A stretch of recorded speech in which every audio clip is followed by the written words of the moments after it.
Nope, we're gonna go open hospital district. Yeah. Our corporate officer is gonna be earning money tonight. Keep me on track here.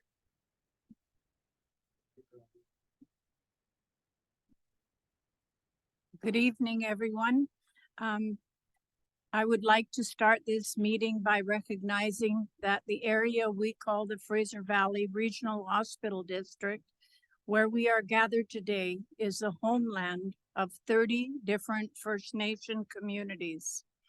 Actions and decisions made by government in the past have left many Indigenous communities untrusting of the Canadian healthcare system. It is our collective responsibility to keep this at the forefront of our minds as we make decisions, since the decisions we make have a direct impact on the physical and mental well-being of all community members, Indigenous and non-Indigenous. So with that in mind, I would like to call to order the September 28, 2023 meeting of the Hospital District Board. Thank you, Chair Pranger. Looking for approval of the agenda, addenda, and late items. So moved, Madam Chair. And second by Director Dixon. Any errors or omissions? Those in favor, contrary, carried. Next item, Ms. Kinnaman. Item 4.1 is the draft Fraser Valley Regional Hospital District Board meeting minutes of July 27th, 2023. Director Clute, Director Mercer. Those in favor, contrary, carried. Item 5 is reports from board directors. Any reports from directors? Seeing none. Item 7 is public question period for items relevant to the agenda, and I'll just turn things over to our corporate officer, Jamie Van Ness. Thank you. We do not have any members of the public joining us on Zoom this evening. And it appears the members in the public today are with respect to a delegation. So we have no members of the public, so we can move on to the next item. Thank you. The next item, Ms. Kinnaman. Is a resolution to close the meeting. Do I have a mover? Director Siemens and Director Lum. Those in favor, contrary, carried. And then we will recess and turn it over to Chair Lum. Thank you and good evening, everyone. Call the open board meeting back to order. Next item, please, Ms. Kinnaman. 6.1 is a project update on the Fraser Valley Highway 1 Corridor Improvement Program. We have a delegation this evening from the Ministry of Transportation and Infrastructure. Thank you. Good evening, ministry folks. Unlike at UBCM, we won't have a bell ring when your time is up. But no. The floor is yours. Welcome. Right. Is this working okay here? Can everybody hear me? Excellent. So my name is Trent Folk. I'm one of the project directors for the work that we're doing on Highway 1. I'll just introduce the team that we have here. Elena Farmer, who is also a project director for the program. And then Stephanie Rothman, who's an associate project director who's been working on the program with us as well. So thank you very much for having us here. We're excited to be here. Mike.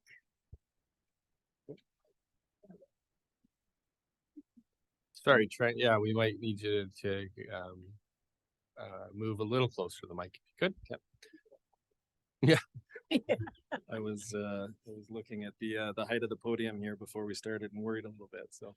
But yeah, do appreciate the opportunity to speak with you here. We're working to improve Highway 1 through your communities as quickly as we can. So it's a really good opportunity for us to be here sharing information about the program and the status of it.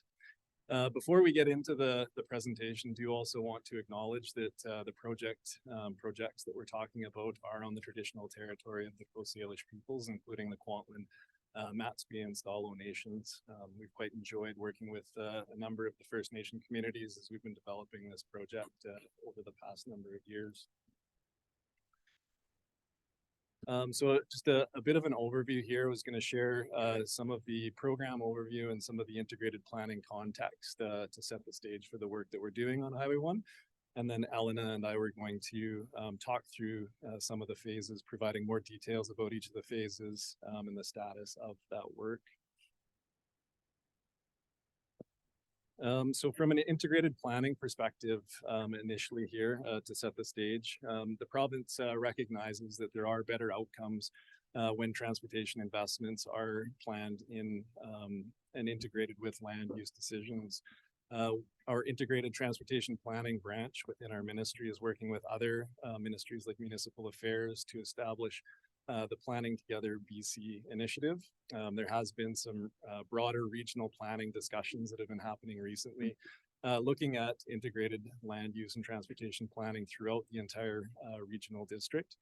Our project along Highway 1 sort of nests underneath that broader regional picture using the framework of Planning Together BC to develop the project. Again, working to try and pull together existing transportation and land use plans so that they can feed into the improvements that we're proposing. And I think you'll see in the concepts that we've put together that work sort of showing itself. As far as a program overview goes, so it is a multi-phase program, the Fraser Valley Highway 1 Corridor Improvement Program. In response to the impact of the atmospheric river, we have adjusted the limits and expanded the program, now reaching through the Sumas Prairie into Chilliwack with the fourth phase of the program. Today, we're going to focus on phases 3A, 3B, and 4, as they're the phases that are within the regional district here. But just for context, on the broader program, which is approximately 50 kilometers between the start of phase 1 through phase 4, the work is completed in phase 1. So that's the 216th Street interchange that was completed in 2020. And construction is underway on the second phase. So that's between 216th Street interchange and the 264th Street interchange. If you've driven the highway recently, you'll see the construction activity. Girders have been launched and the crews are out there working to set up the framework so that the deck can be poured later this year. And then the team is working to put out 2 additional tenders for work within that phase in the coming months. One of them will be for the replacement of the CP rail overhead, and the other will be the 232nd Street interchange, as well as the highway widening between 216th and 264th, adding an additional HOV lane in each direction. I'll go into more detail when we flip into slides for 3A, and Elena will talk about 3B and phase 4. But before I go into the next slide, just again, a bit of kind of linking back to that integrated planning context. We've been working closely with staff from the municipalities from the regional district, different transit authorities and special interest groups like the BC Trucking Association, Bike Fraser Valley, and others to, again, understand local strategies, local planned investment, future investment, so that we can incorporate all of the modes of transportation into the planning work that we're doing. So I'll talk a little bit more in detail about phase 3A and excuse me, the photo that's on this slide here is an excerpt from the engagement material that's available online. There is more detailed information about the scope and sort of that concept that's been developed for the corridor on our ministry's website, a reference material that hopefully many of you have had an opportunity to take a look at. But the engagement was live August 2nd through September 15th. So we're working to compile responses from the public and comments on that at present. And what I've got shown on the slide here is just one of the pieces of the scope within that phase 3A between 264th and Mount Lehman Road, being the concept for the 264th Street interchange. From a scope perspective, we have shown here truck parking in one of the quadrants, as well as making space available for a future transit exchange, park and ride, park and pool facility as part of potentially the Fraser Valley Express network. As you work further to the east along the corridor, we do have upgrades to the Bradner Road overpass, as well as the Mount Lehman interchange, adding additional lanes across the highway. We've proposed active transportation improvements across the highway at each of the interchanges, as well as a multi-use path, active transportation connection between the 264th Street interchange and Mount Lehman running within the highway right of way. Other linear features, we have 2 truck climbing lanes, a brand new one in the eastbound direction and an extension of the existing one in the westbound direction, and bus on shoulder lane to support transit reliability and improve travel times for the Fraser Valley Express along the highway. And then finally, additional lanes in each direction to support HOV EV use. So that, again, is a high-level overview of the scope of the work in that phase. Again, there's more detail on the website and the discussion guide. But this phase 3A is the province's priority for the next phase of construction, moving into major construction for 2024. And so what I have on the slide here is a little bit of information about some of the steps that we're taking to allow us to move quickly into construction in 2024 with substantial advanced works package that's started to be put into place. We've had our first tender closed for median soil removal. When the highway was originally constructed, a lot of the material was just wasted in mounds in the median. So we just awarded the tender to remove 180,000 cubic meters of that soil within the right of way to make it easier for the contractors that are doing the final construction to come through and do that work. We're also working to partner with Kwantlen First Nations to remove some of the trees in the median that will be in the way of the construction. Again, clearing the way for the ultimate construction. And preload tender that closes next week. Additionally, looking at acquiring some partial property takings and a few complete takings. The majority of the work is happening to the median, to the inside of the highway, but there are some locations through some of the cuts and around some of the interchanges where we do need additional property. And then one of the other pieces that we've already initiated for this phase of construction, again, to accelerate getting into construction for 2024, is we've issued a request for qualifications to pre-qualify design build contractors for the construction of the interchange that's on the slide here, the 264th interchange. So that RFQ closes early in October, again, to set ourselves up so that we can move into major construction on this phase of the project for 2024. And I'm going to hand it over to Elena to speak to phase 3B and 4 here. Trent, would you prefer questions as you go? So do you want to see if there's questions from board directors on this particular phase, or do you want them all at the end? What do you prefer? Perhaps if we could have them at the end, Ellen and I can tackle them together. No problem. Okay. I'm just gonna adjust this because I don't have the same height issues as Trent, or I have different ones. Anyways, so 3B is the second phase, I guess, of like the phase 3. We've decided to break it into 2 different phases, just with major construction taking place on almost 20 kilometers of the highway. We want to be really mindful and cognizant of the impacts on the traveling public. So phase 3B starts just after Mount Lehman Road and goes into Highway 11. The public engagement that just took place and closed a couple weeks ago is helping us to further inform, what the plan and the vision is for the phase 3B, but very similar to what Trent spoke about, the different features we envision happening for phase 3B. So we see that there'll be new HOV EV lanes to kind of support the targets for Clean BC, as well as supporting transit reliability with the bus on shoulder for the from Mount Lehman to Highway 11. As well, we're going to see a full replacement of the Peardenville structure, as well as the Riverside rail structure. We are hoping that we will see active transportation improvements to the McCallum and Clearbrook structures. and also between McCallum and Highway 11 to extend the truck climbing lane to provide that additional capacity for commercial goods movement. And then we're going to see a full redesign of the Highway 11 interchange.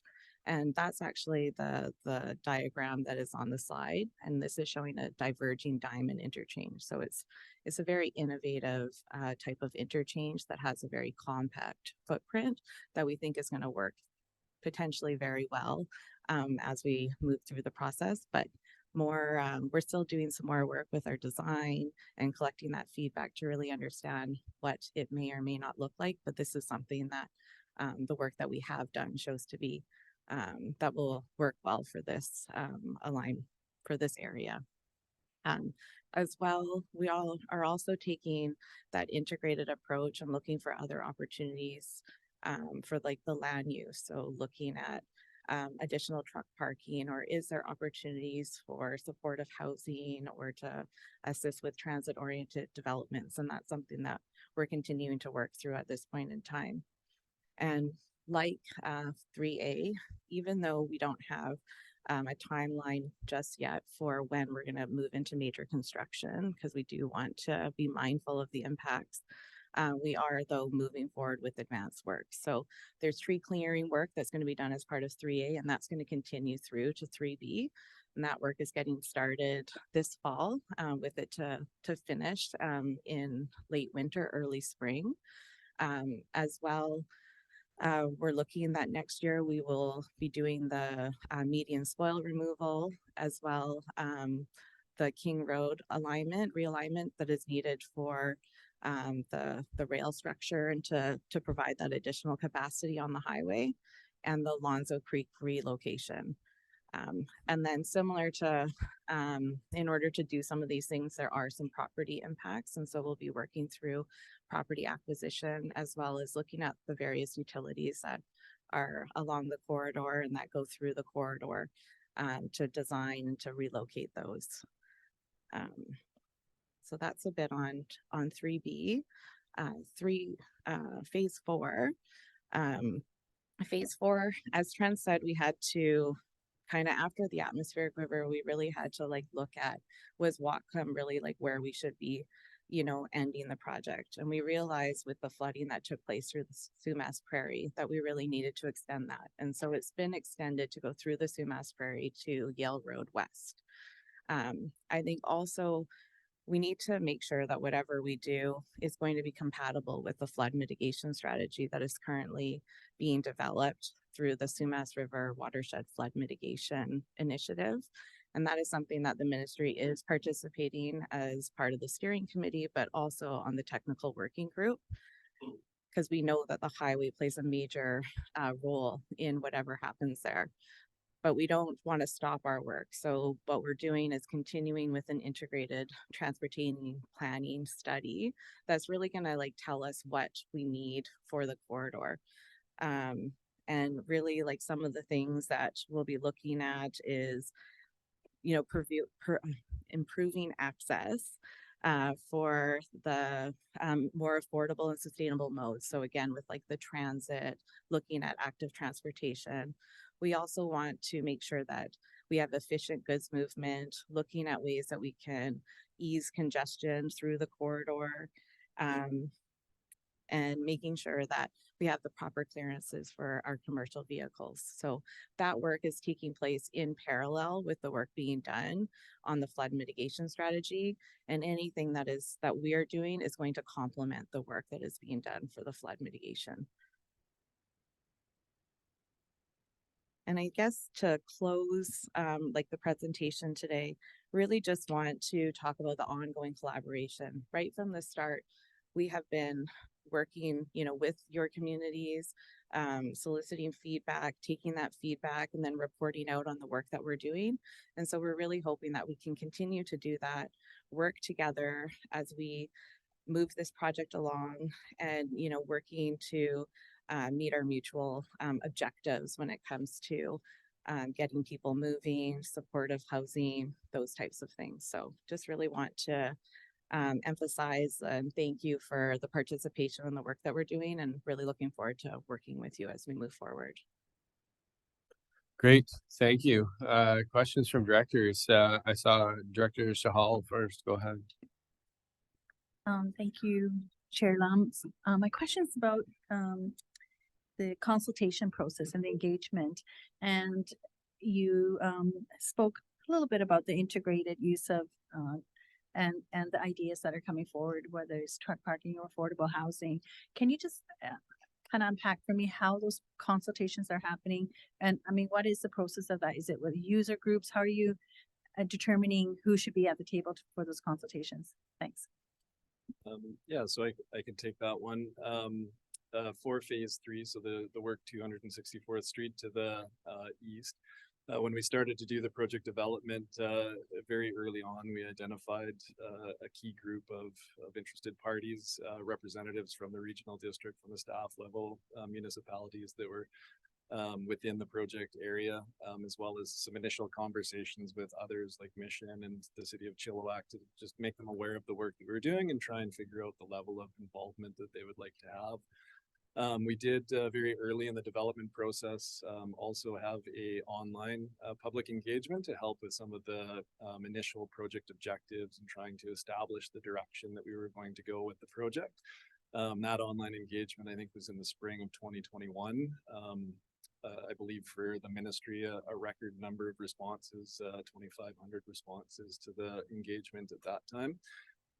Beyond that, conversations with BC Trucking Association, different active transportation interest groups that related to the planning work that we were doing, as well as the transit authorities. And for phase 3, the bulk of the work that we were doing from a planning perspective is within the regional district here, but it does also span into Metro Vancouver. So conversations with TransLink, with Township of Langley, Metro Vancouver Regional District as well.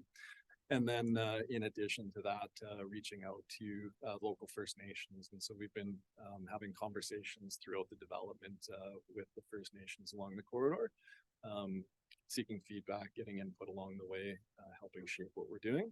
And then right now, the engagement that we just mentioned, what was closing there was really the sort of demonstration of the concept that we've developed based on that feedback, showing how we took everything that we'd heard over the course of the last number of months as we've developed the project and turned that into the concept. And again, seeking feedback from the public on the concept and kind of going from there. Thank you. Director Clute. Thank you. Thank you. And thank you for the presentation. I'm just curious, you're doing this presentation this evening. Are you also taking notes? Are you going to be taking ideas? Yeah, perfect. Okay. I have several comments and I don't really want to hog the conversation, but I think we can all agree that we're probably 20 years behind.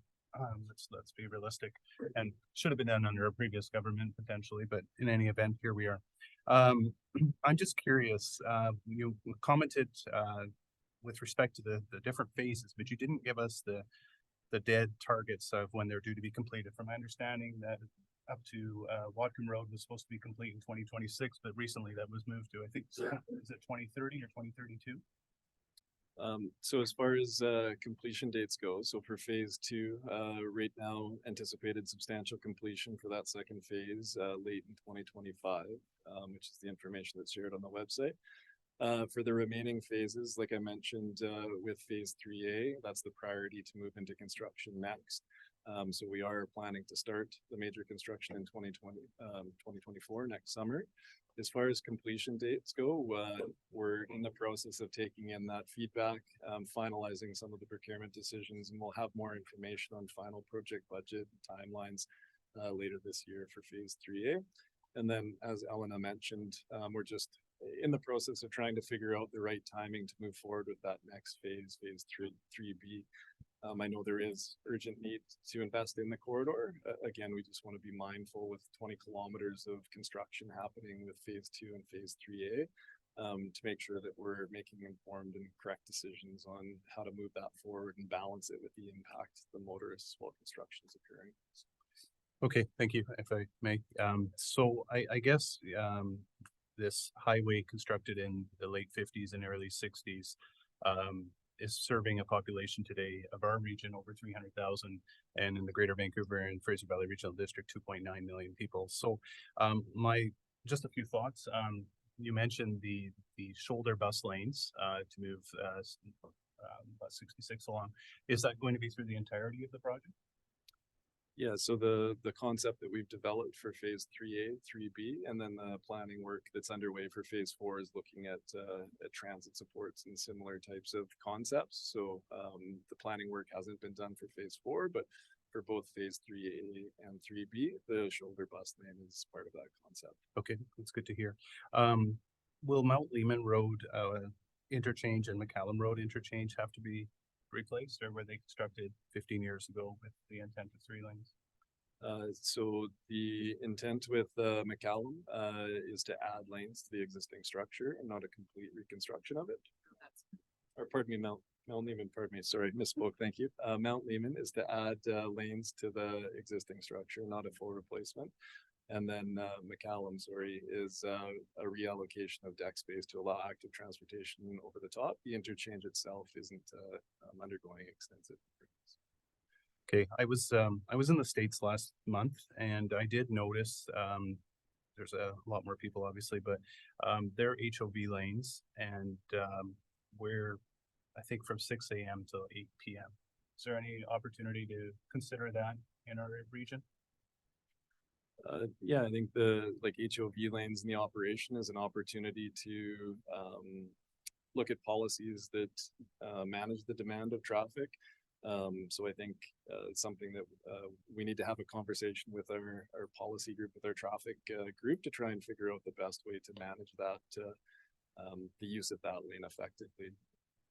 Okay, and I'll be honest, I'm pretty skeptical that I'll see this complete before I'm a senior citizen. So there's a couple decades yet, but I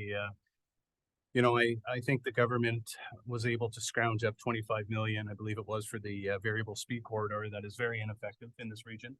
And I'm hopeful that at some point they can look at potentially some quick fixes, because if the phase 4 isn't going to be complete till 2040 or 2035, then I would encourage you to share opportunity to potentially triple on-ramps in areas that would allow it.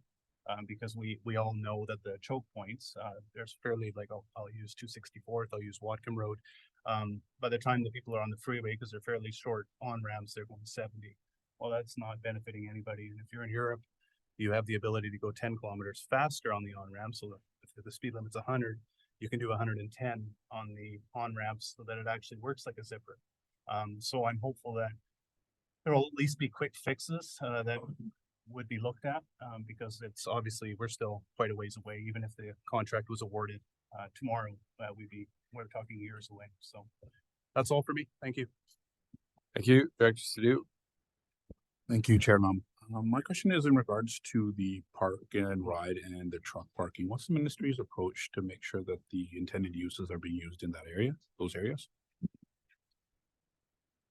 Yeah, so we're very well aware that, our truck parking facilities are not necessarily being occupied by and used for their intended purpose. So it is something that we've been taking back and having conversations about how we can secure these sites, looking at using, ITS in order to make sure that it is, that truckers are able to use it, especially the ones that are doing long haul, not, the locals that sometimes may be using it for, as they're parking and whatnot. So it's a very real conversation that we have been having. And in my former role as the district manager, it was an everyday part of the work that I did and trying to find ways that we can secure these sites. So that's definitely going to be a big part, like when we look at Bradner, how we can, is it with gates, with fencing, using ITS, all those types of things are being considered and are going to be incorporated in them. And we're also looking at some of the other areas within the Lower Mainland as well, and how we can retrofit some of those into them. So it is something that we realize is a real issue, and something that we can't just continue to build these facilities if they're not going to be used for what they're intended to do. Thank you. Thank you, Director Dreesen. Thank you for the presentation. I was also wondering, I don't know if the diagram can be brought up for the phase 3B plan. I share some similar concerns. I know during the consultation process, I heard often about the on-ramps and off-ramps and the length of them. I'm just wondering if they can clarify, because I couldn't from the public information, are the on-ramps and off-ramps going to be shorter or longer than the current ones based on this? Because it was a little hard to compare the two. If you could confirm, and I realize it's initial design, but that's what I'm wondering about. Yeah, so it is a concept design, and at this point in time, you know, we still have to determine if this is ultimately what it's gonna look like at Highway 11, but no, the intent is that they will be longer. Thank you. Director Gibson, did you have a question? Yeah, thank you, Chair. In terms of completing this on time and on budget, et cetera, my question is, internally, do you consider this to be a medium priority or an emergency? Because for our residents, this is an emergency. This is a really huge priority. So if it can be completed as fast as possible, everybody's going to be in love with you guys. So my query is this an emergency to you? We definitely, through the conversations, through the consultation that we've been having with the community, understanding and analyzing the highway, we recognize that there's an urgent need for investment. So as I mentioned at the start, the team that we have here, we're working to deliver this program as quickly as we can. Thank you. Director Facio? Thank you, Mr. Chairman. Thank you very much for your presentation. Just one question. With the increase, as we all know, we're over 40 million now in Canada in population, which obviously is going to create more commercial traffic. Is there any consideration be given like Europe, where the commercial vehicles do not use the fast lane? So yeah, this is a question that's come up in a few of our conversations in the past. And right now, when we're taking a look at the corridor, we mentioned there's a couple of locations where the intent is to add new or extend the truck climbing lanes, so that the slower moving trucks, with them being in the rightmost lane, would have additional lanes, additional capacity to move along the corridor without interfering with other traffic in other lanes. Right now, it's not the intent to implement a policy like you mentioned, but again, we've heard that, and it's something that we can discuss internally with our traffic safety and policy group about potential future ways to manage the corridor and other corridors. Director Castle? Thank you. Through you, two questions. Are we looking to make overpasses higher? And twice in your presentation, there was a reference to median soil removal, and it sounds like a lot. Where's that material going? Yeah, thank you for the question on the clearances. Forgot to mention that that definitely is one of the challenges along the corridor with older structures that are under height. And so each of the interchanges that we're looking to replace will come with higher clearances for commercial vehicles to move underneath them. With respect to the median soil, so we've been working to classify the type of soil that's within the median. Some of it is intended to go to an existing gravel pit, ministry gravel pit, that's part of the agricultural land reserve as part of our reclamation process. And then some of the remaining material will be for the contractor to make arrangements to dispose of. Do you have a supplementary question there, Director Castle? If I may, the reclamation of the gravel pit, do you know where that is? And will the ministry ensure that the contractor is disposing of this material legally? So the gravel pit that I'm referencing that we've made available for the agricultural AL material is Strong Pit. And then, yes, we'll be working to administer the contract of removing it and ensuring that that it's being dealt with.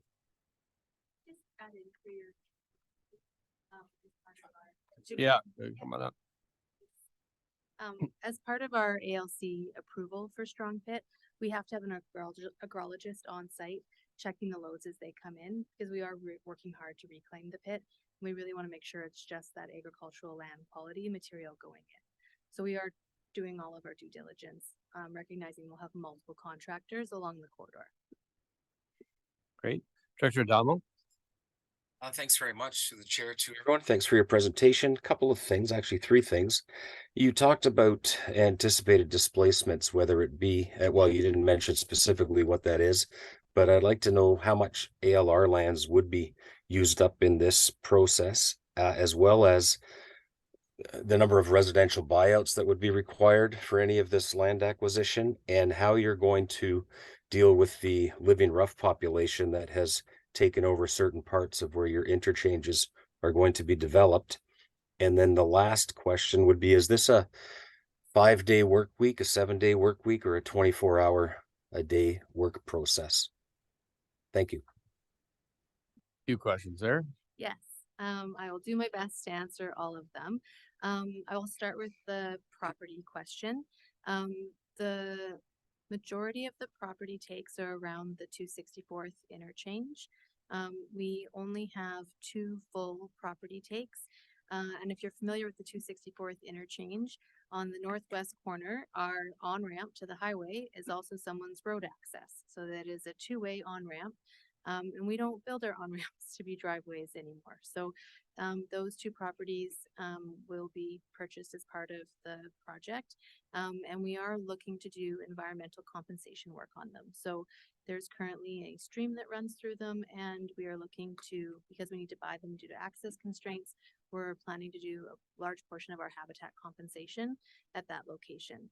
The remainder of the properties, I believe the question about the ALR properties, currently we have small sliver takes along the highway, and it's currently where we have to replace drainage culverts.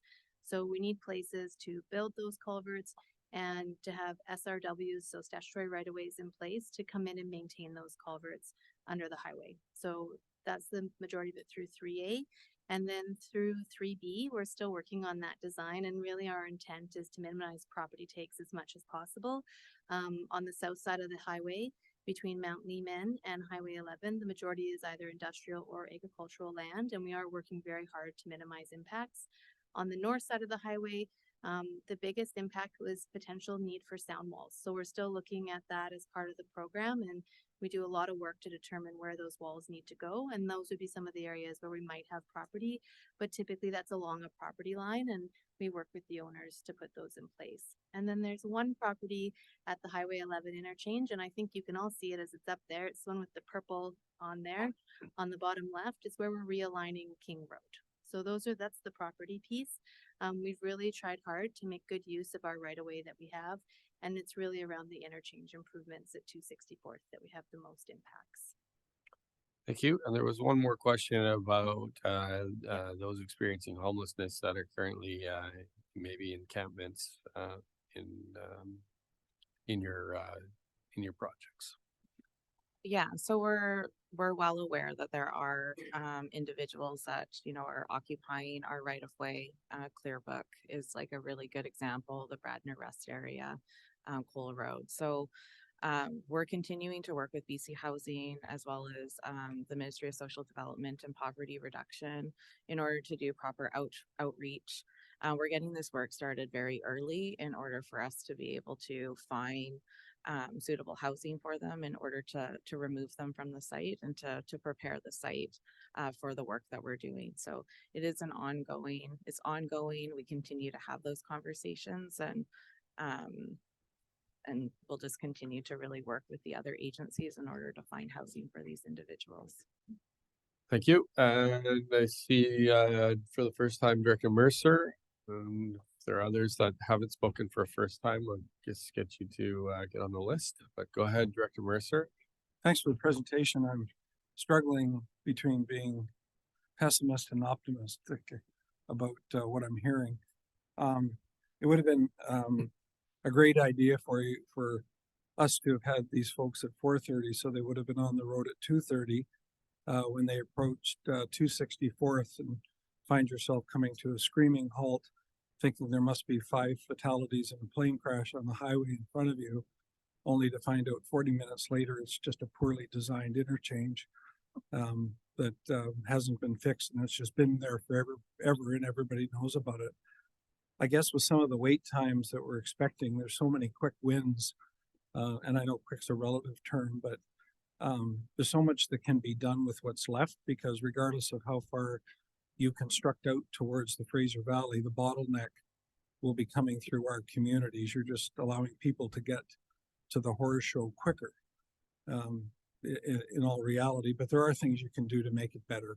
And inside the 6 or 7 years, as was pointed out by Director Clute, that we're probably waiting for, there's things that'll make the citizens in this area much happier, like fixing 264th, and you know, the on-ramps, and you know, I know Director Clute talked about it, but it's not just Europe, it's the US, where you see magnificent designs on highway and how people get onto the highway with alternating red and green lights. There's on the approach, and the speed limits are high so that they blend in instead of forcing everybody to hit their brakes like 264th, if I didn't mention it already.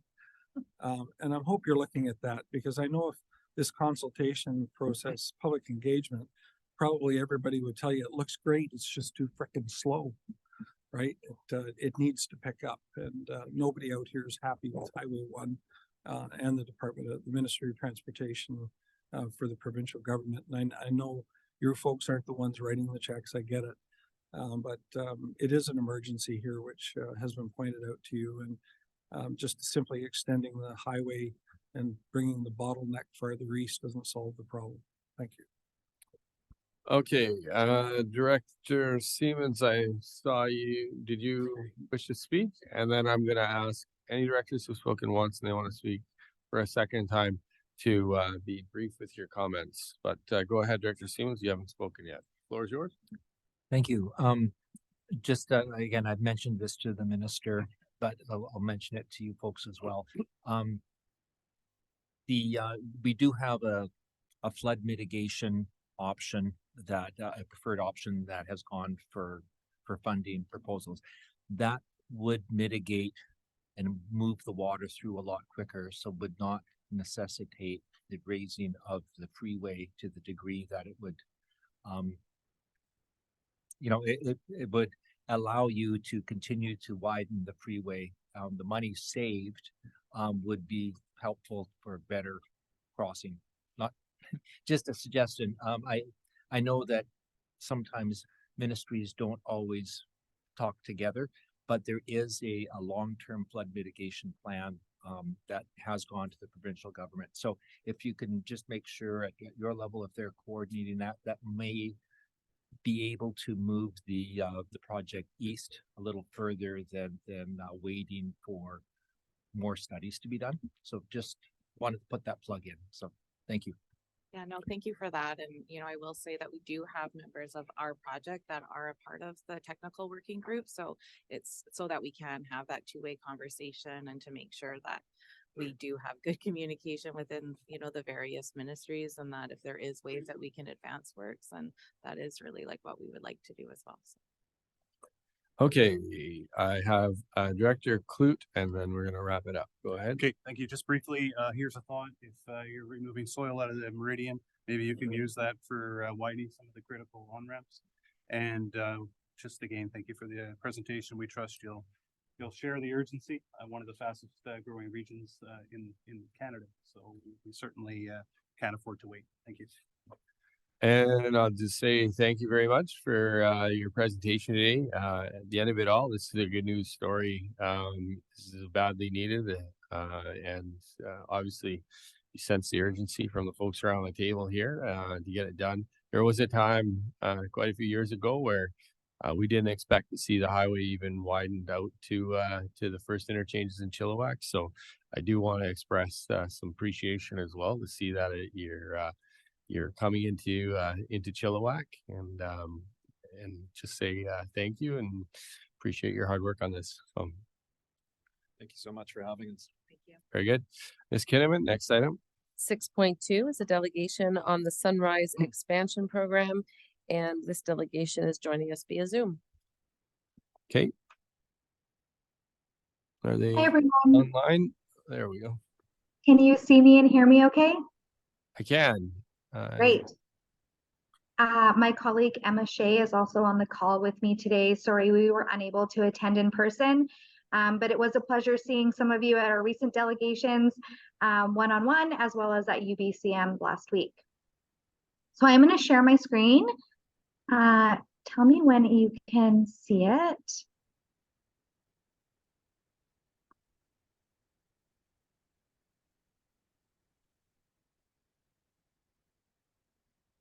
Yep, we see it now.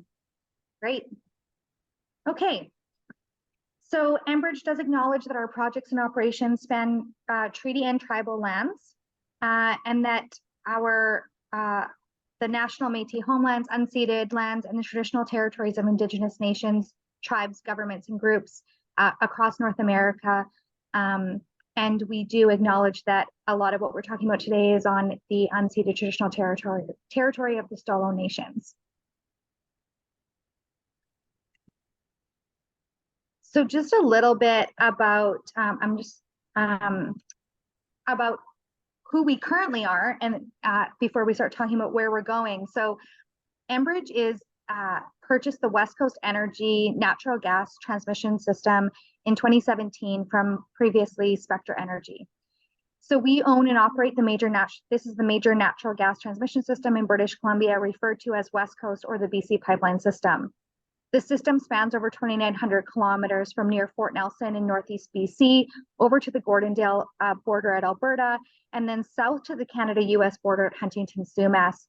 The gas is transported by the West Coast system, is used to heat homes, businesses, hospitals, and schools. This gas is used for electric power generation and is a staple in a number of industrial and manufacturing processes that produce hundreds of products and improve our lives.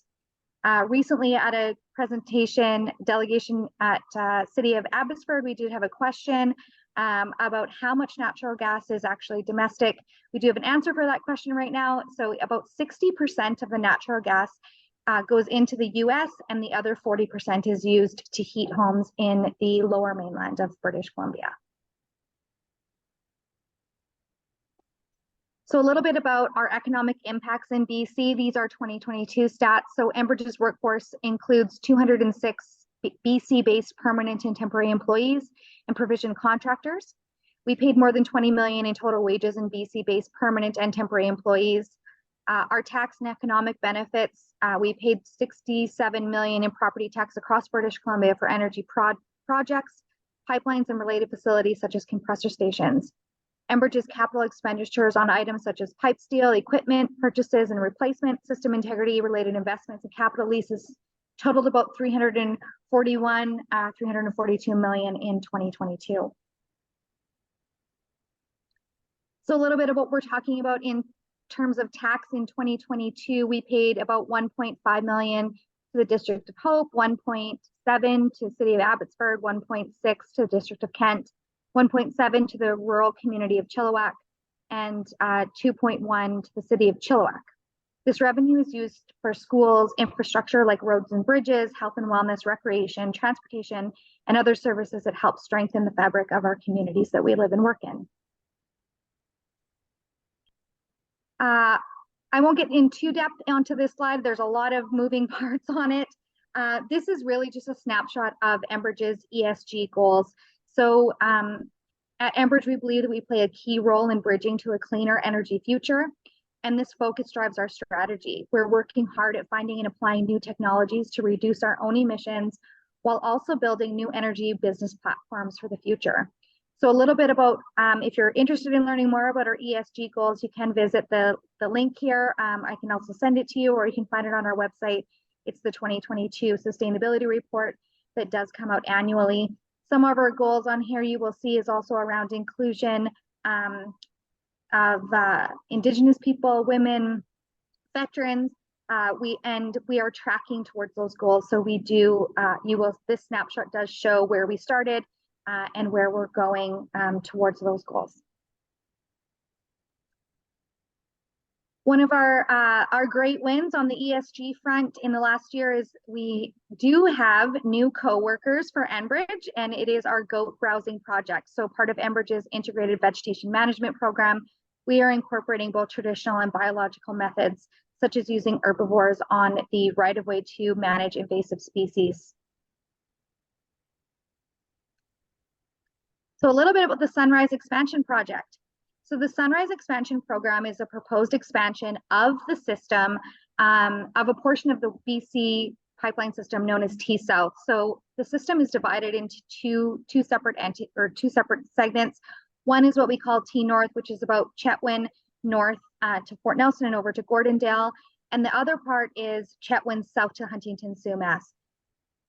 So the Sunrise Expansion Project is being driven by a demand for increased natural gas capacity to serve British Columbia and the Pacific Northwest. This includes the addition of 42-inch diameter pipeline looping and additional compression to provide approximately 300 million cubic feet per day of additional natural gas transportation service, which is equivalent to about 30%. We are in the early design phase, but we are steadily moving towards a final project footprint. Studies are underway to determine the specific configuration, location, and timing of any new project components. And we are working closely with our Indigenous communities and stakeholders in the region in order to help us drive those project decisions. We are still on target for a regulatory application to the Canada Energy Regulator in mid-2024 with a targeted in-service date of late 2028. So a little bit more in depth about our project components. What is looping is kind of one of our biggest questions we get.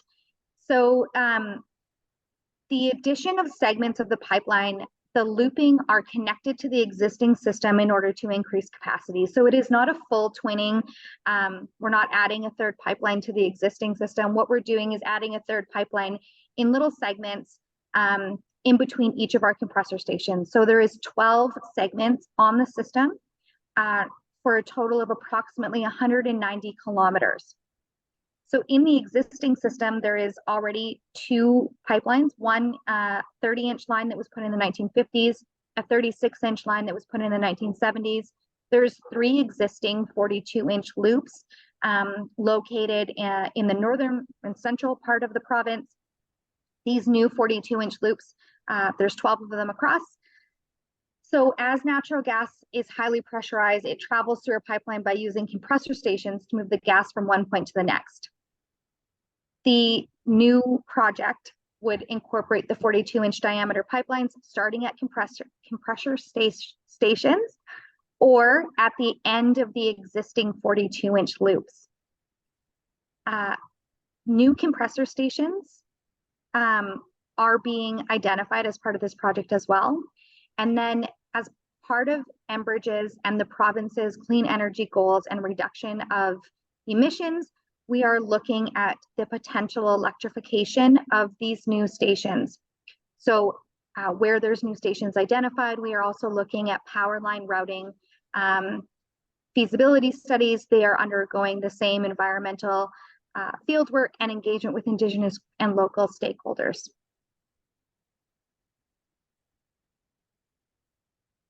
So just a little bit more about pipeline looping. As you can see on the screen here, this is a crossover assembly. So it's above ground where the valves tie in, connecting the different pipelines together. So these are used primarily to flow the gas between the 2 pipelines, or the 3 pipelines in this instance. And this would be what was used to tie the 42-inch back into the existing system. So the gas is kind of flowing between the 2 or 3 pipes at any given time, and where you needed to. So if you needed to shut down a segment of pipe, this is where you would have the above ground valves in order to do that, both electronically or manually. So in all cases, the 42-inch loop would connect via these above ground crossovers as pictured to both the existing 30 and 36-inch pipelines.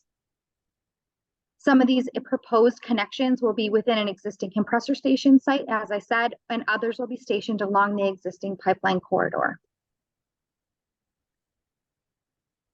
So as I stated before, Enbridge is currently evaluating the development of electric drive compressor stations for this project. The plan is under evaluation is to build the power line infrastructure required in various locations to tie into compressor stations to be able to electrify new compression. Power line infrastructure routing decisions will require environmental studies, which began in August, the same as the pipeline studies, and are aligned with the existing fieldwork. The scope currently evaluates over 90% of the transmission power line right-of-way in existing or pre-disturbed right-of-way. So we aren't looking to do any really big greenfield cuts and looking to use pre-disturbed area as much as possible.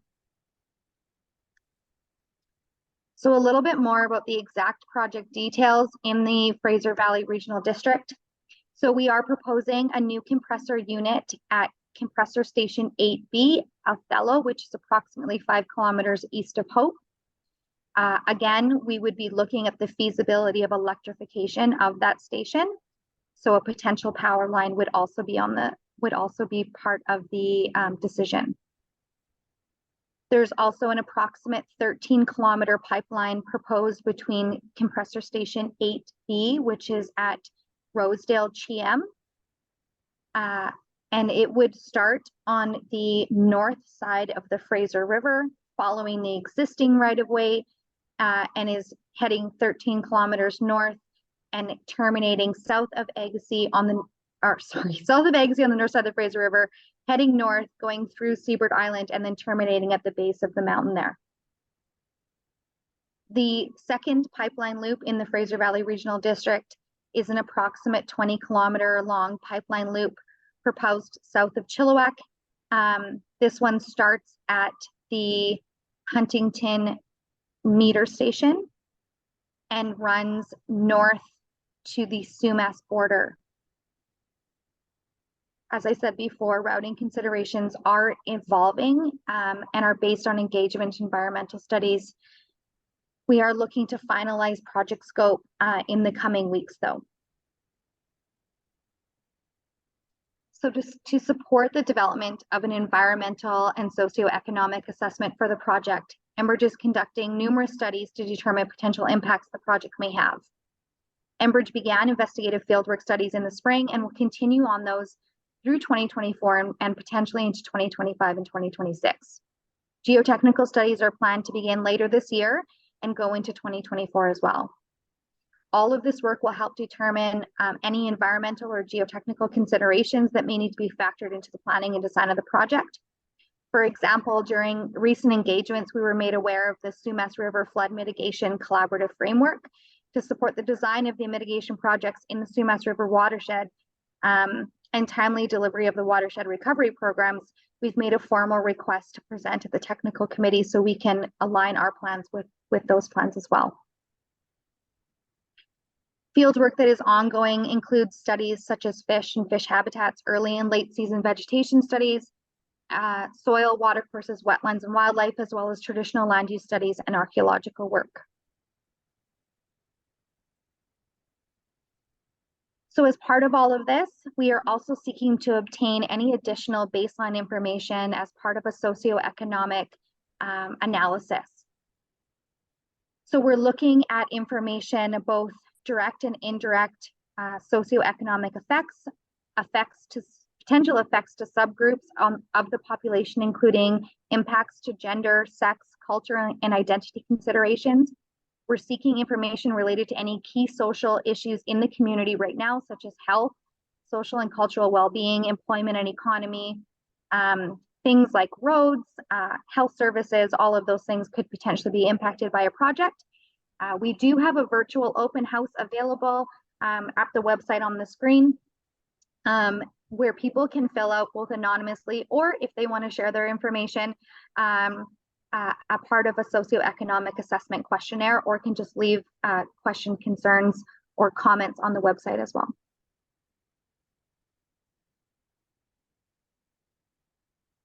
So what have we done to date? So Enbridge has hosted a series of spring open houses throughout BC along the proposed project route, with the intent to share information about the project and answer questions, provide updates and plans for engagement, environmental field studies, employment or contracting opportunities, and other project details. We've obtained input and will continue to document questions, concerns, and interests. A part of this open house tour was we did hold an open house in the city of Abbotsford on May 23rd and the town of Agassiz on May 24th. We've also sponsored the Chilliwack Fall Fair, as well as the Agassiz Fall Fair, and are continuing to work with local municipalities on delegation requests and meetings. So we just wanted to provide a quick snapshot about our operations and maintenance as well. So since the fall of 2018, Enbridge has completed a comprehensive integrity program of our natural gas pipeline system in BC as part of an improved approach to pipeline safety. During pipeline inspections, high-resolution inline tools are used to inspect the system to monitor the interior and exterior of our pipes. When data from these inspections indicate a change or detect an anomaly that requires a closer look, we undertake a maintenance dig or an integrity dig to physically examine the integrity of the pipeline segment and determine if a repair or other action is needed. The only integrity dig currently on schedule for 2023 is one close to the community or the municipality of Chilliwack. And our colleagues in operations and maintenance are working closely on that.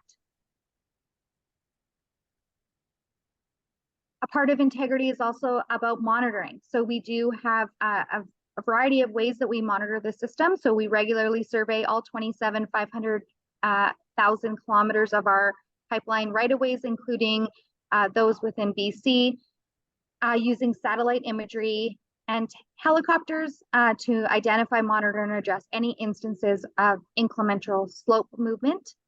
We provide prevention practices. So we do aerial patrols, public awareness programs, and emergency preparedness, and do community engagement wherever possible.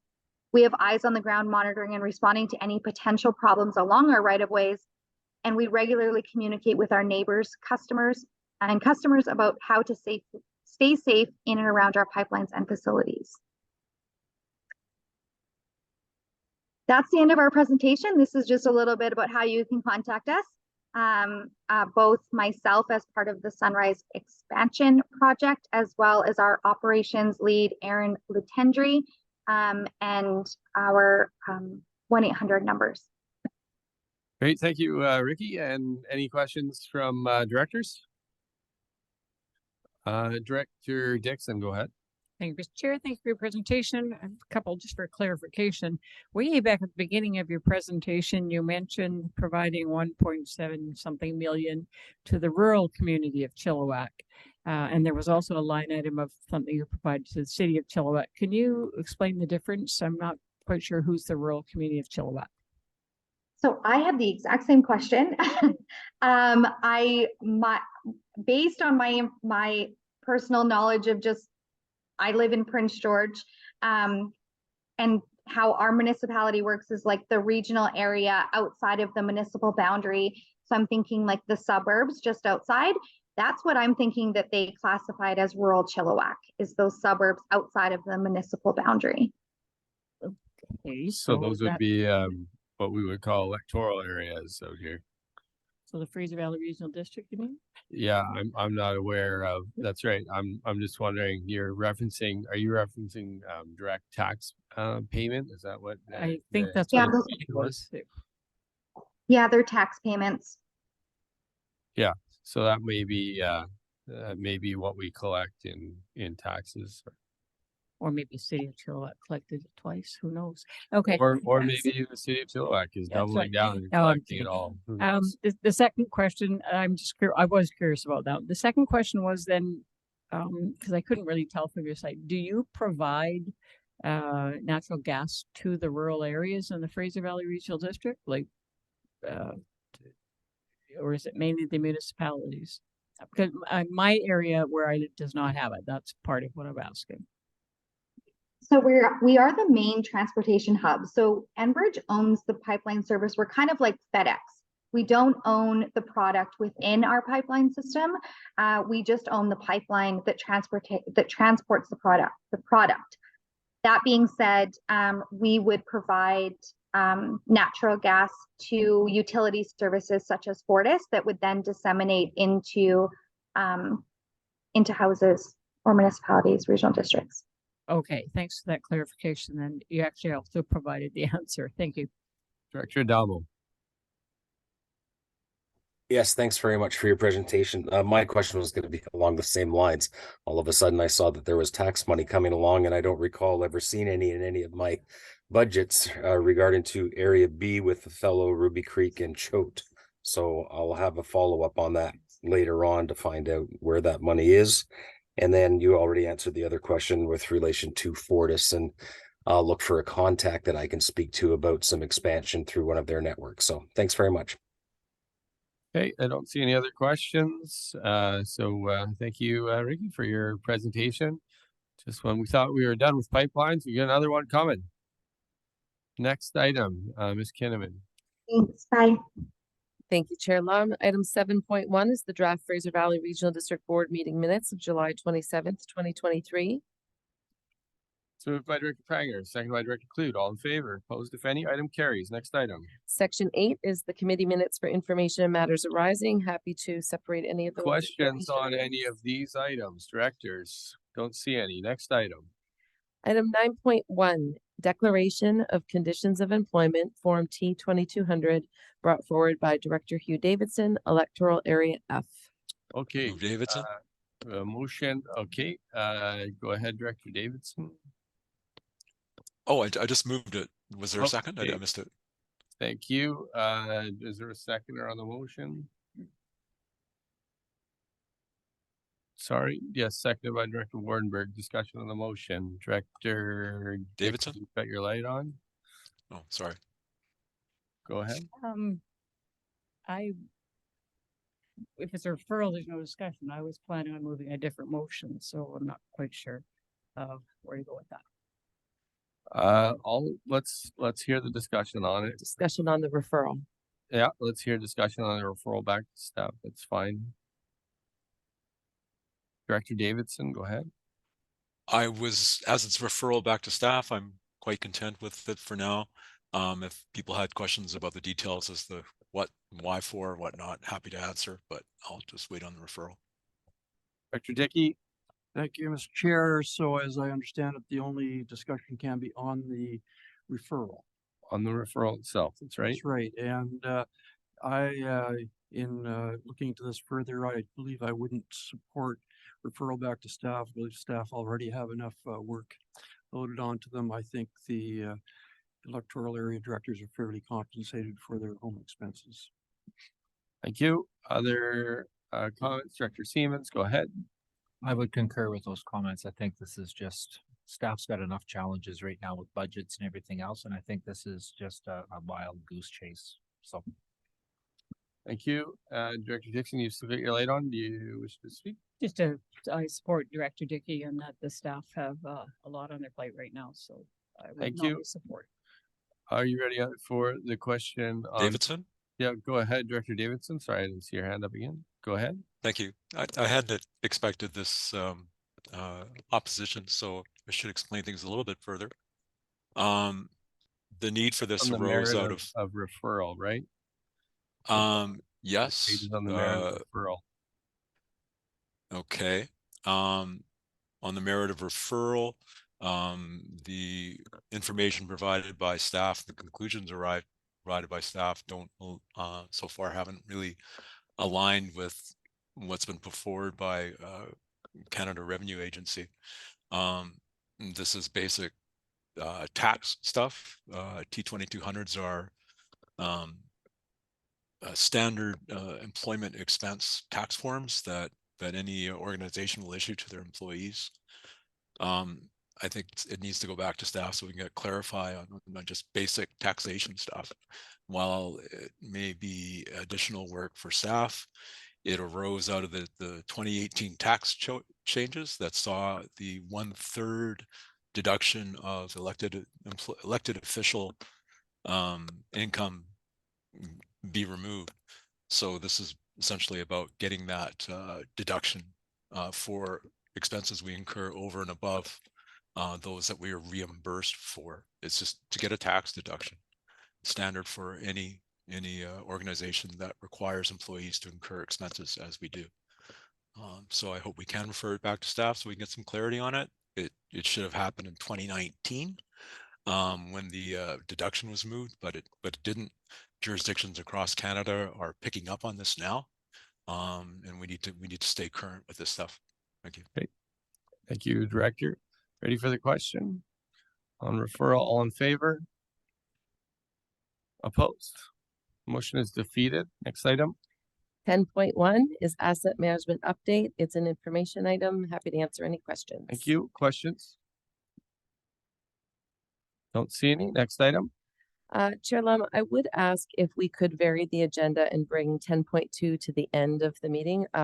Staff have been asked to gather some additional information that would be useful for the debate. So if we could just move that item further down the agenda. Thank you. Do we need a motion to vary the agenda?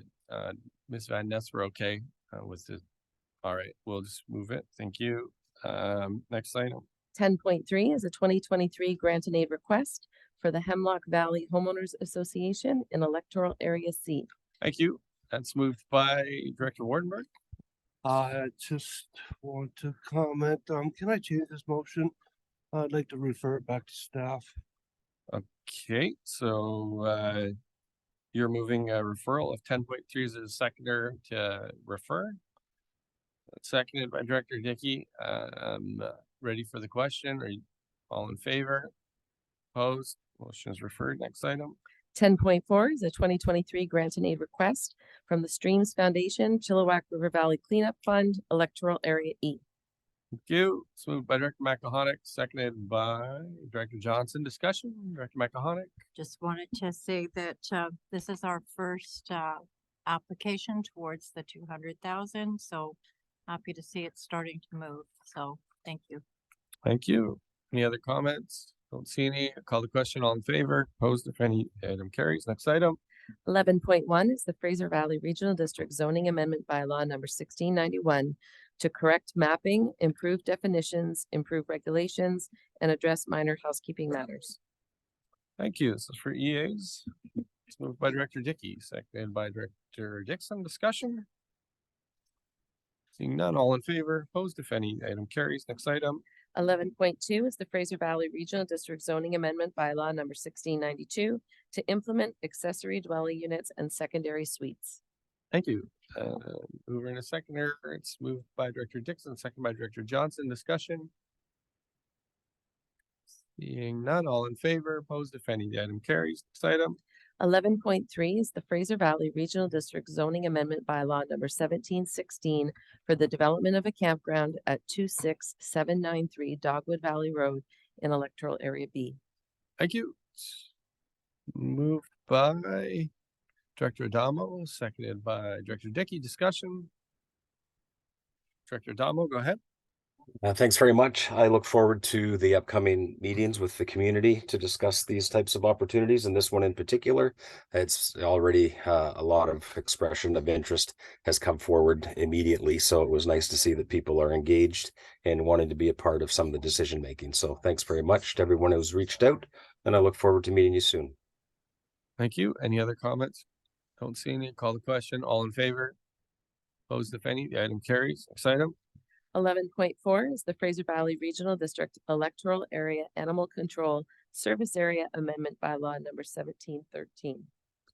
Thank you. That's moved by Director Ross, second by Director Jason. Discussion. Seeing none, all in favor? Opposed, if any, item carries. Next item. 11.5 is the Fraser Valley Regional District Water Supply Systems Regulations, Fees, and Charges Amendment Bylaw number 1718. Thank you. Motion number 1, moved by Director Clute, seconded by Director Popov. Discussion. Hearing none, all in favor? Opposed, if any, item carries. Motion number 2 is moved by Director Facio, seconded by Director McElhonick. All in favor?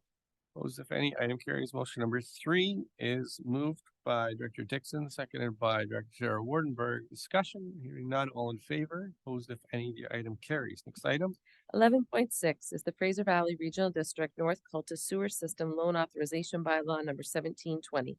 Thank you. Motion number 1 is moved by Director Dixon, seconded by Director Dickey. Discussion. Hearing none, all in favor? Opposed, if any, item carries. Motion number 2 is moved by Director Dixon, seconded by Director Popov. Discussion. Hearing none, all in favor? Opposed, if any, item carries. Next item. 12.1 is Covenants and Parcel Frontage Waiver 2-lot subdivision at 12845 Sylvester Road in Electoral Area F. Ms. Van Ness, I see somebody's got their hand raised on the screen and I don't recognize the name. Move Davidson. Sorry, I think you're referring to there is a member of the public joining us, and at this point, there is no opportunity for public input. Yeah. However, there is an opportunity at the end of the agenda for questions relevant to the agenda. Perfect. Okay, so we're on to this is 12-1 and a mover and a seconder. It's moved by Director Davidson, seconded by Director Castle. Discussion. Hearing, call the question. All in favor? Opposed, if any. Item carries. Next item.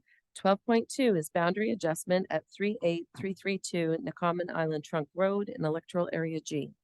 Thank you. It's moved by Director Castle, seconded by Director Sadhu. Discussion. Hearing none, all in favor, opposed, if any. Item carries. Next item. 12.3 is the Clean Farms Agricultural Plastics Regional Recycling Pilot Project. Thank you. It's moved by Director Pranger, seconded by Director Clute. Discussion, Director Clute. Thank you. Just a question through to staff. I think this is a really good news story. As a farmer, I recognize our plastic that we cover our bunkers with generally end up in the landfill. I noticed in the staff report it's either buried. I've never heard of a farmer burying plastic, but if they did, they're obviously not a good farmer. Let's put it that way. But in any event, I'm just curious on this program, who manages the program and who identifies the farms that would potentially be part of this pilot? Ms. Kinnaman. Just looking back to the staff that we have here Mr. today, I see Lilly Mr. or Lilly is Sparker? with us, and I'm sure that he would be happy to answer that question. Mr. Lilly. Hi, thank you for the question. Through the chair, the program is going to be managed by Clean Farms. So they're a well-established NGO who does work in a lot of waste management associated with the agricultural industry. They will be working with us in order to help identify potential farmers. Perfect. Maybe we can connect later offline. I'd be interested to have their contact info. And if I understand correctly, it is up to the farmer to purchase one of the compactors. I think there was 3 different compactors that were identified ranging in price, but they're between Alberta and Ontario or somewhere in that area. But it is up to the farmer to purchase that as part of their investment in this program. My understanding, and I'll get some clarification on this, my understanding is that as part of the financial investment we'll be making, that goes towards the purchase of these compactors. Okay, good to hear. Yeah, thank you. Good report. Thank you. Other comments or questions on the item? Don't see any. Call the question. All in favor? Opposed, if any. The item carries. Next item. 12.4 is the electoral areas flood protection gap analysis and infrastructure policy framework. Thank you. It's moved by Director Castle, seconded by Director Sadhu. Discussion. Hearing none. All in favor? Opposed, if any. Item carries. Next item. 13.1 is an information report on the information technology planning. Questions? Don't see any. Next item. 13.2 is dust suppression measures on Chehalis Forest Service Road in electoral area C. Okay. Questions? All good. Next item. 13.3 is the local government climate action program reporting, again, an information item. Okay. Director Ross, has a question? Yes, when this was presented at the ROX meeting, I asked a question because I noticed the diesel emissions were quite a bit higher than the year before.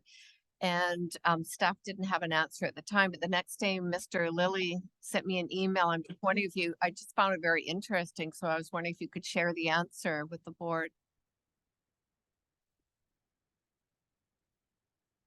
Thank you. I'd love to. Essentially, we were able to get some data on our diesel emissions. While there is some being used for equipment and machinery, the largest user of it is the fire trucks through our EA Fire Service. The reason for the increase in 2022 was an increased number of deployments that were made largely for wildfire response. Thank you. Just a follow-up question. I mean, I just despise diesel as a fuel because it's so highly carcinogenic. So I would like to, aside from the GHG emissions, it's pretty nasty fuel. So I'm just wondering, you probably haven't had time to research this, but I'm just wondering if you are aware or have any opportunity to look into whether there are any opportunities for an alternative fuel for fire trucks. I know they're pretty heavy and they have certain requirements. So I don't even know, are there any alternatives now or that might be coming in the future for different fuels for fire trucks. Ms. Kinnaman, you got your light on? Sure. I'm going to ask our Director of Regional Services, Stacy Barker, to weigh in if she's aware of anything at this time. Ms. Barker? Thank you. That's something that we have not looked into, but we Okay. do have purchases of fire trucks that we do for the volunteer electoral area fire department. So it's certainly something that we can look into in the future. That'd be great. Thank you. Other questions on the climate action reporting program? Don't see any. Next item. 13.4 is placement of fill on agricultural land reserve for non-farm use activity at 36041 Hartley Road in electoral area F. Thank you. Move Davidson. Moved by Director Davidson, seconded by Director Castle. Discussion? Hearing none. All in favor? Opposed, if any. Item carries. Next item. 13.5 is the proposed waste reduction initiative fund program. Move, Mr. Chairman. Thank you. It's moved by Director Facio, seconded by Director Popo. Discussion? Hearing none. All in favor? Opposed, if any. The item carries. Next item. 13.6 is the small community radon monitoring pilot project. And Director Clute, I understand you have a alternative. Yeah, thank you, Chair. Certainly, I have an amendment. I'd like to throw it on the floor if that's possible and see if I have a seconder on it and then provide the rationale. Yeah, there's no motion even on the floor, so you can just read a Okay, let's motion move the motion. yeah. Or do we, sorry. I think through the chair to Director Clute, you could just create your own motion at this juncture. Sure, let's do that. So I'm going to move a motion. It's similar to what we have in front of us, but rather than 200, I'd like to insert 300 there. And then add a clause in between the two clauses, and that the Fraser Valley Regional District connect with public health to explore an opportunity to work together on a strong public awareness campaign for our region and investigate if current funding opportunities are available for assistance for homeowners with pre-existing homes to install radon mitigation measures. Okay, that's been seconded. Discussion. Go ahead, Director Sure, just Clute. briefly, obviously, this is a public health issue. We had this conversation at the City of Chilliwack's table a couple months ago, and in the meantime, I've heard from different people who are silently suffering from lung cancer, have never been smokers in their lives, but it appears they've had high levels of radon in their homes. People aren't really aware. This is a real new awareness thing. And I believe public health, with our assistance and maybe doing a public awareness campaign, would certainly be beneficial to all our residents in our region, because it's vitally important that people recognize this odorless and gas is very harmful if they have high levels in their home. And I know there's been high levels detected in our community in electoral area D, I believe, and H. I really feel that 300 kits would, I think we need more, to be honest. The City of Chilliwack did 400 and we got 60% back. So I think we had 260 back, if I remember correctly. And so if we were only to get 60% back out of the 200 kits, it would be 120. I'm not sure if that's super accurate. So I certainly would propose the more people that get involved in this, the better it would be for their own health and for our own region to understand what levels of radon are in the area. Thanks. Okay. Director Dixon, go ahead. Thank you, Mr. Chair. I certainly support the motion. I just want to echo, I think the importance of the health authorities being involved in this is paramount. I have been contacted several times over the summer by someone who does have lung cancer because of radon and never smoked. And to me, this is similar to wherein the health authorities get involved with the don't smoke is, but it's it's bad for your health. And so whatever we can do to get their push and their support, I think is would be really helpful. Director Castle. Yes, thank you. I just noticed that there are costs associated with this report. So we're changing the number of radon kits, so we're changing the cost. So I would love to have some information on that before we vote on this. Very good. Ms. Kinnaman, on the cost associated with an extra 100 kits. Through the chair to Director Castle, my understanding is that Director Clute checked with staff in advance of bringing forward this motion, and staff confirmed that there are available funds for an additional number of kits. Do we have an idea, Ms. Kinnaman, of what that impact is and what budget it would come out of? Is it coming out of solid waste or? I believe it's the air quality budget, but I will just turn things over to staff to comment.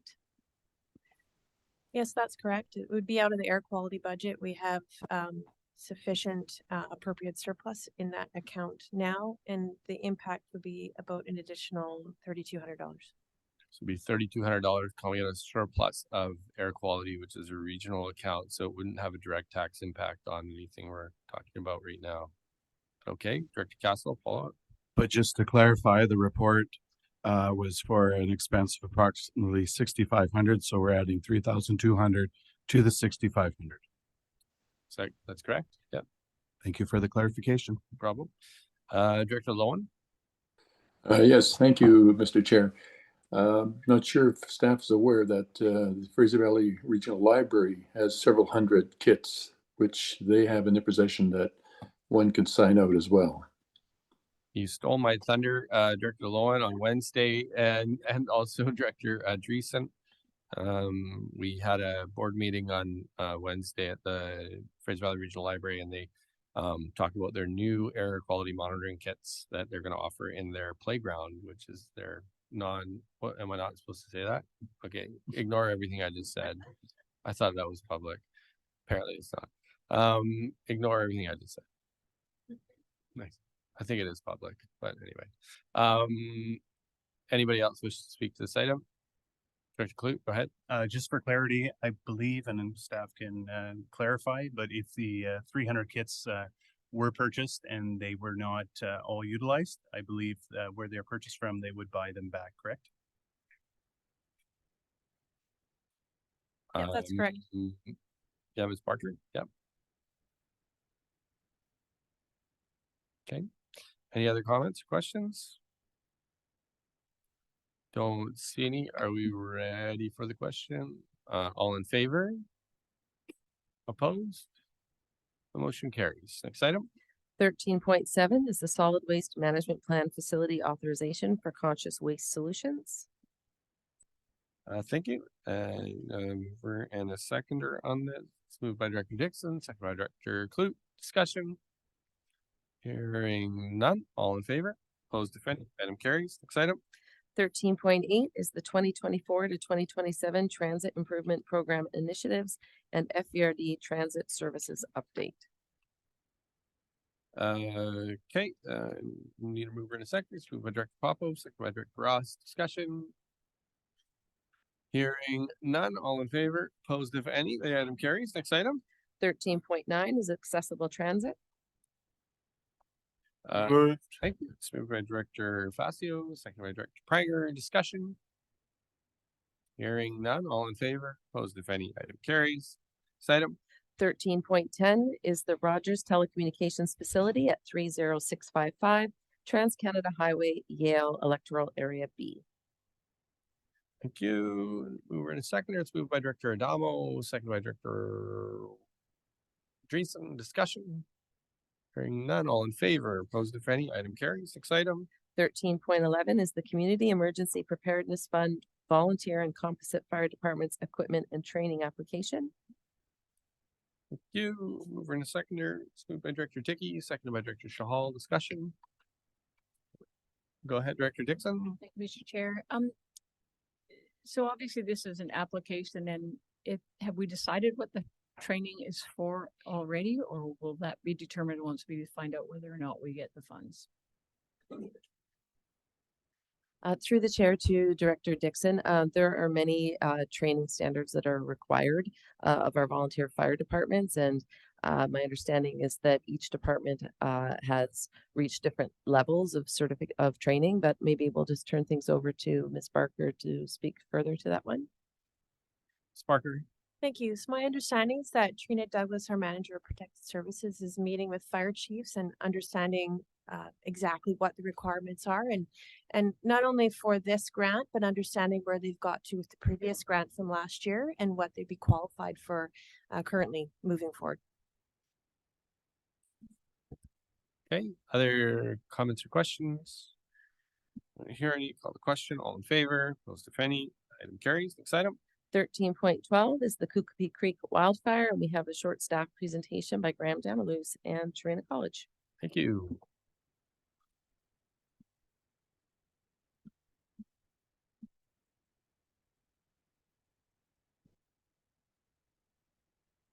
Hey, floor is yours. Good evening. Thank you. We've had a lot of questions about this fire, and I think it's really important that when we have a big event that's so impactful to so many of our constituents, that you get a little bit of understanding of that event. To set the tone, we won't be diving into the very detailed specifics of this event in this space. We still have a lot of road to go through in our post-event recovery and in our understanding of this event. We have yet to debrief this as a staff as well. My name is Trina College. I'm the emergency management or manager of emergency management, and I am responsible for our emergency management program in our electoral areas. So I want to set us out right away, understanding that we didn't just have one wildfire this year. We had many, many, many wildfires in our electoral areas, twice what we had last year. And at some point, one became more important than the rest and required more prioritization. Throughout the course of 2023, wildfires started out before freshet began. And all at the same time, we were juggling the Kookapi Creek wildfire, freshet response early previous to the Kookapi Creek fire, and drought in all electoral areas. There wasn't a component of FVRD this year that didn't have some type of disaster impact or impact as a result of drought. We had a long season. We had wildfires beginning before the snow was melting. We had the snow start melting, and there wasn't a lot of it this year, which led to our drought. We had beyond average seasonal droughts, and very early on in the season, there was a great demand for fire resources, both in communities and beyond communities. Every fire department needed resources, and every fire department was looking to be asked to support out of area components of response. It's really important to understand that part of emergency management, while we don't manage fire services, very much relies upon first responders, whether that's fire, police, ambulance, search and rescue, or other. They all work together when we're dealing with emergencies. Freshet affected electoral areas B, C, F, and G. Usually freshet runs us from May or June through mid-July. This year, it was somewhat of a non-event. We had weekly and bi-weekly coordination calls with the ministries.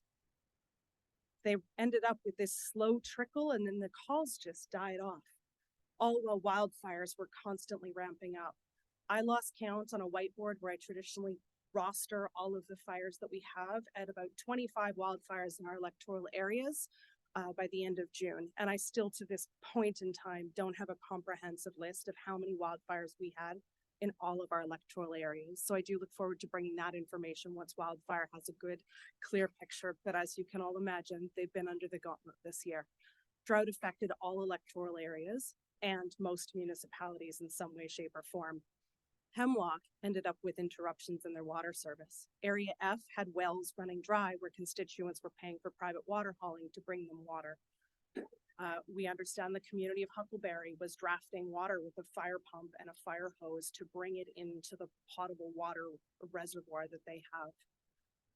When it comes to wildfires, there's often the redirect to us as staff right away. There's a wildfire, what's going on with it? What's the status of it? How many resources are on it? We're not the priority agency responsible for wildfires until they encroach upon or enter our communities. And that's a really important piece to know in emergency management. The wildfire service is responsible for Crown Land wildfire responses. What that also means is that wildfire service is the priority agency having responsibility when tactical evacuations are initiated. Tactical means there is an imminent threat and people are going to be moved away. That doesn't mean we've issued an evacuation order yet. Again, all of those primary first responder services, including the wildfire service, have a legal authorization to move people away from an imminent hazard and inform an emergency management organization that we need to proceed with an evacuation order, and stand up an emergency operations center. Maybe I'll make this slide available for you through another means, and maybe it's an email after this session. There's a lot of words on this slide. It's really important to look at the speed and the timeline of an event. Ultimately, this fire started July 8th. The fire was discovered 16 kilometers northwest of Boston Bar and 7 kilometers east of the Nahatlatch Lake. It grew very slowly until August 7th, where it bloomed from 600 hectares as a result of a cold weather front and rapid winds, and it blossomed to 2,000 hectares overnight on August 17th. So it quadrupled overnight, and it quadrupled again by August 18th, the following day. We've had all sorts of different milestones in this event. We actually rescinded our final evacuation alert today. Wildfire Resources are still working on scene on this fire, actively fighting the fire in and around our community areas, and it may smoke and show through winter months as well. In total, we had 39 personnel within our EOC. As you can imagine, with our staff team, that's a really big number, which equates to big numbers of impacts into our annual work plans. 1,320 of those staff hours are unrecoverable costs.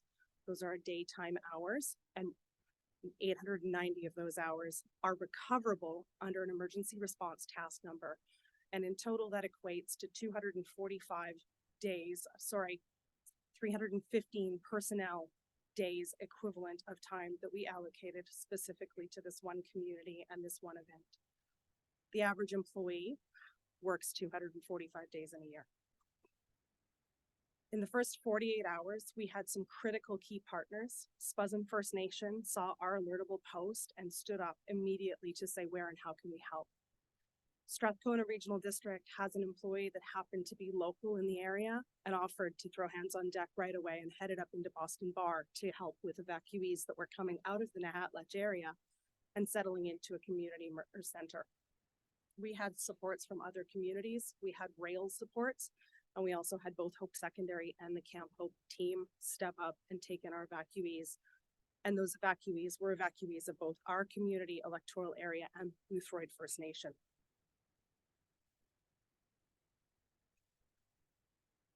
Staffing in EOC is something that every local government has a responsibility to do, and we need to do that from staff from all of our business units.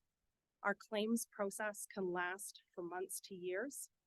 Right now, this claim is moving smoothly. It's a little bit of a localized event. It's not quite the scope and scale of what our atmospheric river event was for cost recovery. 100% of response costs is compensable. Recovery costs are only funded to a 90% reimbursement, which leaves a 10% question. Of course, we see work plan continuity of service issues or challenges as a result of having all of the staff necessarily stepping in to lead response initiatives. And staff do come to work in an EOC that are funded from regional, sub-regional, and electoral area services, not just electoral areas. But I want to spin to a little bit of good news. We had a reentry event. We had a handful of staff participate in this reentry event. It was wonderful. The community members felt supported. And as a result of the reentry event, we had a donation. Sorry, it wasn't a result. We were able to relocate the donated goods from CN up the canyon into Boston Bar, and those donated goods were available to all of the community members and have been made available up the canyon to other communities beyond our jurisdiction as well.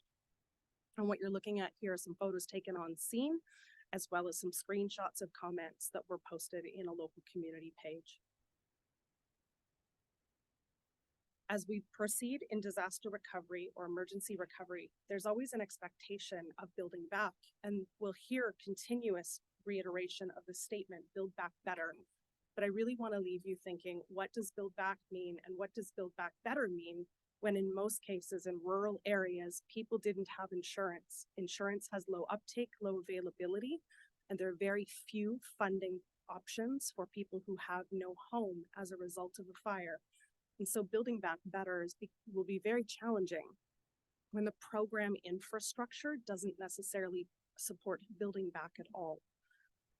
Constituents may have very few or no solutions to help with rebuilds, and assistance programs for response are short-term and focused. The next steps for FVRD will include a debrief and a learnings report. We will consider gratitude as it makes sense to do so for all of the community constituents, the partners, the vendors, the municipal support agencies, and the staff and personnel who came to work in our EOC. Pardon me. And then I'll give you some leeway to continue on. set my own alarm. And then lastly, our recovery projects. Recovery projects can be innumerable, unfunded or without funding options. There's a lot of pressure to figure out all the best things that we can do in recovery. But at the end of the day, they're not contemplated in our 5-year work plan, and they may not have funding options. And so I really want to leave that understanding with you today so that as we start to hear things that we need to consider, it's met with an understanding of reality. We have to be able to find ways to do the things, to be able to do the things. Thank you. Great. Well, I appreciate your presentation, and just check in with staff, directors. Any comments or questions from directors? Director Johnson. Thank you. Yes, thank you, Tarina. And I did have an opportunity to speak with Minister Ma at the conference, and I asked, what are the next steps for the province? And, you know, do they have any proposed help for the people that have lost their homes and that were unable to purchase fire insurance?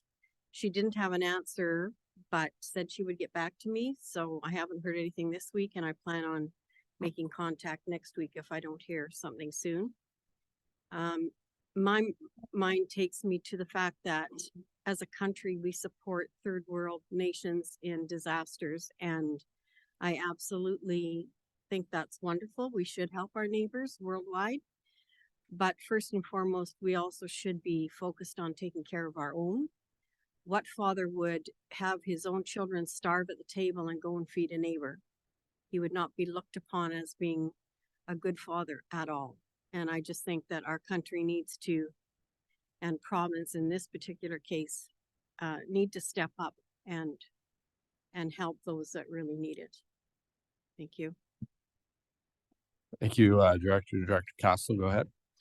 Thank you very much. I want to give a shout out to staff who kept, I don't know if all directors were kept up to date the way the EA directors were, but I found the communication coming out of the EOC to the directors was fantastic, comprehensive, and answered all of my questions without having to bug anybody here doing the important work.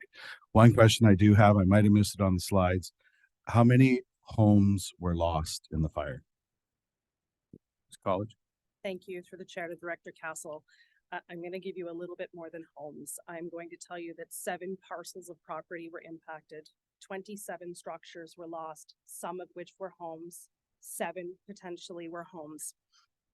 But there are complexities in determining what we call a home in an area where people live in different housing structures, travel trailers, squatters, or people who've lived on crown lands and refer to themselves as something with a land claim. There are people that lived on parcels for 40 years that are parcels that they didn't own. So what I can tell you is that 8 families or familial structures of home and family were directly impacted and no longer have a home to return to today. And if we think about it through the lens of 8 families that have lost their primary dwelling, that's a pretty impactful statement. And where are those families today? Where are they living today? I would prefer to follow up with you online or offline, only because we're on a live session and there's some privacy information there to consider. Okay. Director Davidson, go ahead. Thank you, Chair. One of the interesting comments, and thank you for the presentation.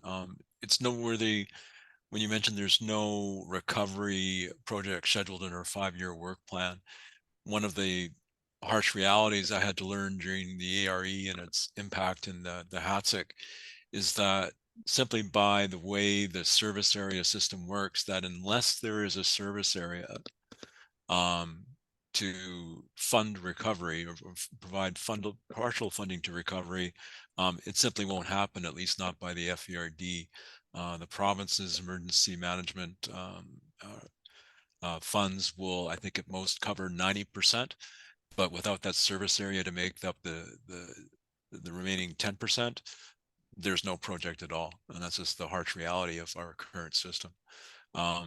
And as it relates to the HATSIC and the flood mitigation, or sorry, the flood recovery works there, they're 100% funded by the province. FERD is a bystander, but it's just a reality. We can't lead recovery without a service area to fund that remaining gap.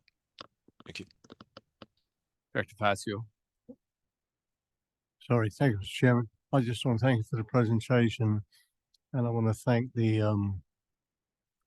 EOC staff for the outstanding job that they did to help people and save lives. I did pop in one day and look through the door here. I didn't want to interrupt, and it was just amazing how these people were working together as a team to protect these lives and look after people. I just want to really thank you for all your hard and dedicated work.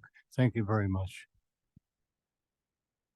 Thank you. Any other comments or questions from directors?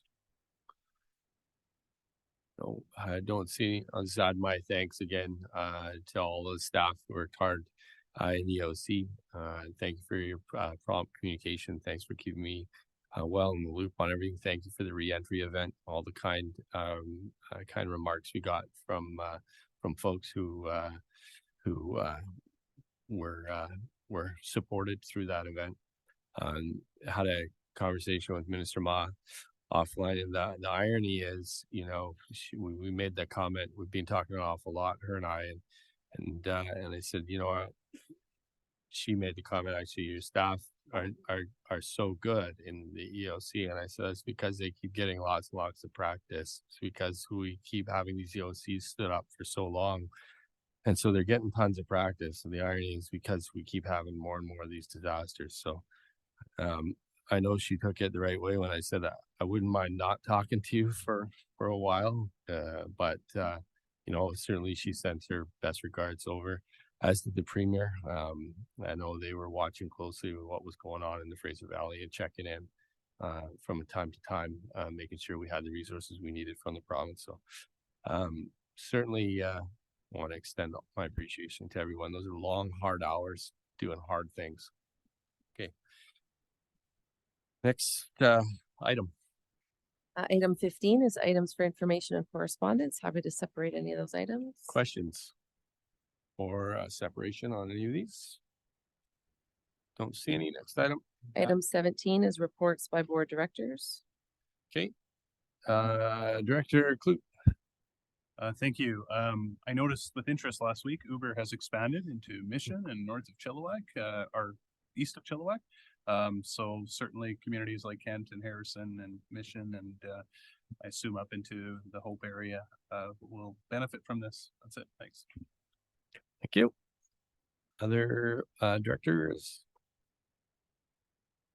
Going once, going twice. Okay. Next item. Moving down to public. Oh, sorry, Director Gibson, I missed you there. You were. I'm a little delayed here, Mr. Chair, but if you look at the correspondence in the last item on the carbon copies, just to prove that I do read all the materials, you'll notice that you've been promoted. You have a new title. Yeah, I saw that. I saw that. I just want to congratulate you. Thank you, Director Gibson. Appreciate it.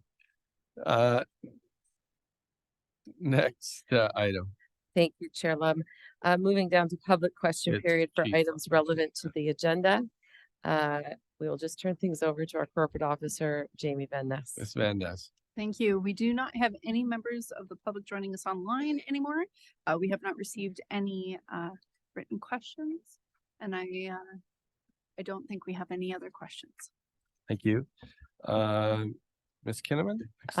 We will now recess the open meeting. Thank you.